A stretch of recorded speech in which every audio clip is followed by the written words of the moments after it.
You're listening to All Talk. I'm Kevin Dietz. In the aftermath of a harrowing assassination attempt, former President Donald Trump, he made a bold return to Butler, Pennsylvania, right back to the scene of the crime.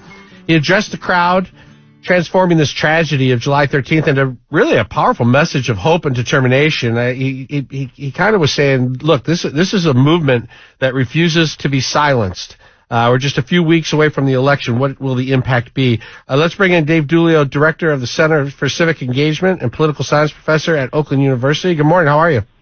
I'm well, Kevin. Good morning. Thanks for having me. Yeah, it would be really hard for me to go back to that same scene. I would just, not that you don't feel safe, but just being back in the spot where it happened would be really difficult, I think.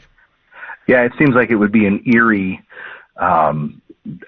time, right? And something that a lot of people would be uncomfortable with. But I think Trump is doing this to show strength and toughness, right? I mean, those are two characteristics that a lot of voters that are sympathetic to his candidacy see in him and like about him. And I think that it's likely to be a theme that we see for the rest of the campaign in this next month. How big of a turning point was that day, July 13th?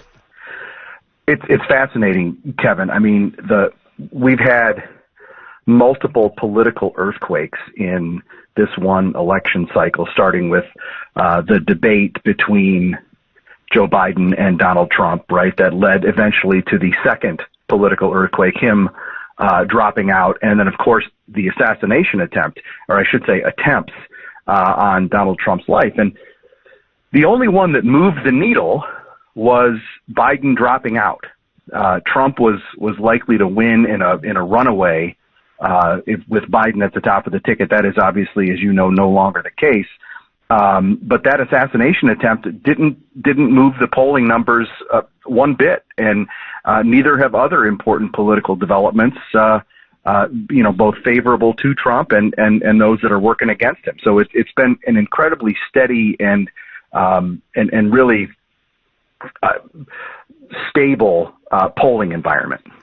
And so likely him returning to Butler probably won't move the needle much either. No, I'm trying to think of what outlandish thing could happen that could move the needle in the next month, and it would have to be something, just cataclysmic. And I mean, who knows if we'll see something like that. Never say never in politics, especially in this particular race. I think this is going to be just razor thin all the way till the end, and it's really going to be determined by who turns out their voters the most. Yeah, people look for the October surprise. I don't know if there's anything that could surprise us anymore. No, that would be a good way to put it, right? I mean, it's like I said, never say never, and always expect the unexpected in this particular campaign cycle. So what do you think about Elon Musk appearing? He's somewhat of a polarizing figure as well. He is, and I think that for a long time, Democrats have sort of had the celebrity advantage, with folks that come from Hollywood or the music industry or what have you. And it always gets a lot of attention when somebody like, Taylor Swift comes out and says what she says or somebody like that. But Elon Musk is, just as famous, just as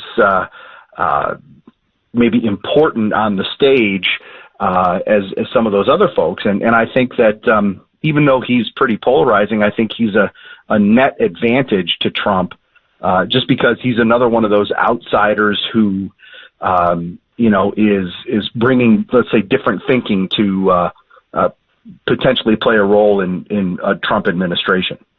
We talked a lot before about Kamala Harris not doing interviews. It took her a long time to do her first major sit-down interview. Is Kamala Harris out there more now? Is Tim Walz out there more now? Or are they still kind of running from the basement, as the Republicans say? Well, I think, Vice President Harris has this 60 Minutes interview that's going to air tonight. I think that's the most serious of the interviews that she's done in recent days or is going to do in recent days. You know, she was on a podcast over the weekend and caught some heat for that, for recording that while the recovery efforts were underway in North Carolina. You know, apparently she's going to be on with Howard Stern. So, you know, some of these remain, let's say, you know, infotainment interviews, but the 60 Minutes one I think is pretty serious.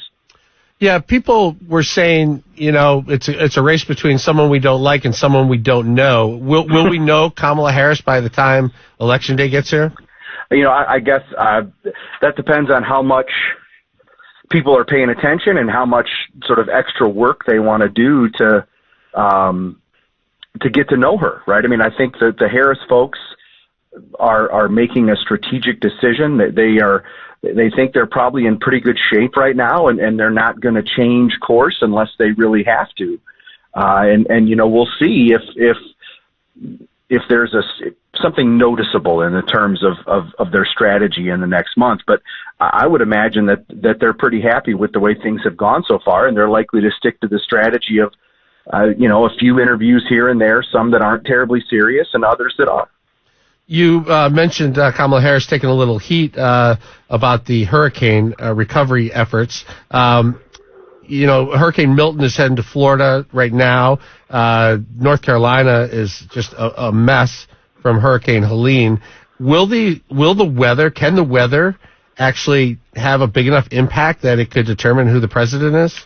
Most definitely. You know, and I'll say this a couple different ways. Number one is we know if it rains on Election Day turnout's lower than it is on a sunny day. So that's one instance where it can. And you know, we'll wait and see what the forecast is in early November. But, you know, I think not only weather, but hurricane response and hurricane proximity can have an impact. And we saw it in 2012, and you'll have to forgive me for not remembering the name of the hurricane that hit the Northeast. But that was an important moment, an important response from the Obama administration. And you could have the same effect here. I wonder if the perception of a delayed response or perception of a second, that the response is a secondary issue, say, to the Biden administration, couldn't end up being a factor in swaying how people vote. Do you think early voting is something Republicans have their head around now? People for the first time are saying, hey, don't wait until Election Day. Get out there and vote. Republicans have certainly changed their tune. And what's fascinating to me is pre-Trump, Republicans had a really strong absentee voter program, including driving people to get absentee ballots, and then a really effective absentee voter chase program where they know who's got an absentee ballot, they know who their supporters are, and they go and chase them down and make sure that they turn those ballots in. That used to be a really a big factor for Republicans. Trump comes along and it goes away, but now they've seemed to be converted again and are putting resources into it. Dave Dulio, Oakland University's political science professor. Thanks so much. You're listening to All Talk.